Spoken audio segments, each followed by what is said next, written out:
Furniture का उद्घाटन करने बस्ती में आए, इसको लेकर क्या शुभकामनाएं देंगे? देखिए, हम बहुत शुभकामनाएं देते हैं डेक फर्नीचर का और इसके जो हमारे जिनको उनके पीछे इसकी सोच है, हमारे सिद्दीकी साहब का, जिन्होंने फर्नीचर के क्षेत्र में एक नई क्रांति लाने का काम किया और जिस तरीके से इंटरनेशनल लेवल के डिज़ाइंस आज पूर्वांचल के क्षेत्र में ये आसानी से उपलब्ध करा रहे हैं, अपने आप में बहुत अभूतपूर्व है।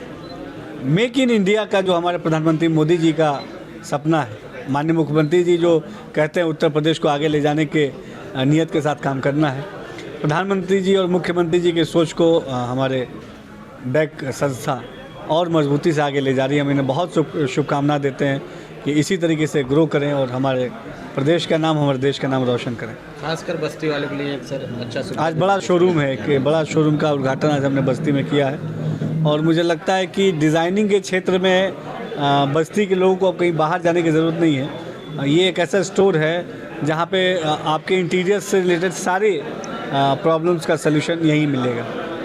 ठीक सर। जिस तरीके से कांग्रेस पार्टी और राहुल गांधी जी लगातार देश की गरिमा को धूमिल करने का काम कर रहे हैं, ये किसी जननायक का काम तो नहीं हो सकता। केवल और केवल जननायक का तगमा देने से काम नहीं चलेगा। राहुल गांधी जी ने, कांग्रेस पार्टी ने हमेशा देश के छवि के साथ खिलवाड़ करने का काम किया। राहुल गांधी जी विदेशों में जाके, अलग अलग देशों में जाके भारत के ऊपर उंगलियां उठाने का काम राहुल गांधी जी ने किया है। इसके बारे में कांग्रेस पार्टी के नेता क्या कहना चाहेंगे? राहुल गांधी जी ने 2024 के चुनाव में संविधान के बारे में झूठ बोल के हमारे देश की जनता को गुमराह किया है। इसके कांग्रेस पार्टी के नेता क्या कहेंगे? आज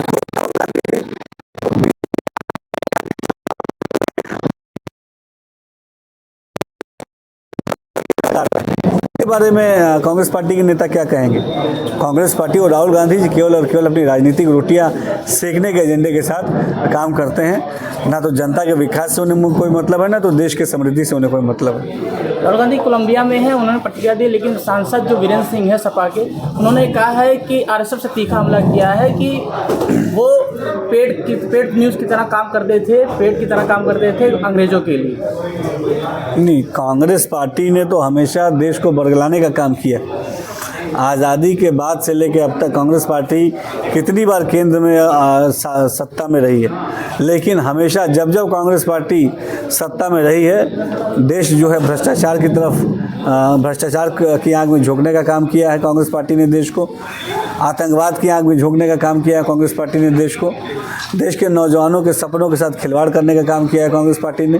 तो कांग्रेस पार्टी ने कभी भी देश के साथ कोई भी सार्थक प्रयास करके देश को आगे ले जाने का कोई काम नहीं किया। बरेली में हुए बवाल को लेकर के क्या कहेंगे? देखिए, बरेली में जो घटना हुई है, निश्चित तौर पे हमारे ही कौम के मौलाना ने हमारे कौम के लोगों को बरगलाने का काम किया, जो कहीं से भी सही नहीं है।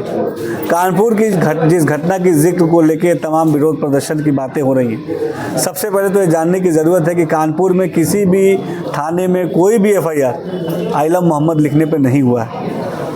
ये बात सबको जानने की, समझने की ज़रूरत है। लेकिन फिर भी कुछ मौलाना हमारे कौम के लोगों को बरगलाने का काम करते हैं ताकि वो अपनी राजनीतिक रोटियां सेक सके। ये कहीं से भी उचित नहीं है। हमारे कौम के लोगों को सजग और जागरूक होना चाहिए। किसी का राजनीतिक हथियार या किसी का राजनीतिक एजेंडे को आगे बढ़ाने का काम हमारे कौम के लोगों को नहीं करना चाहिए।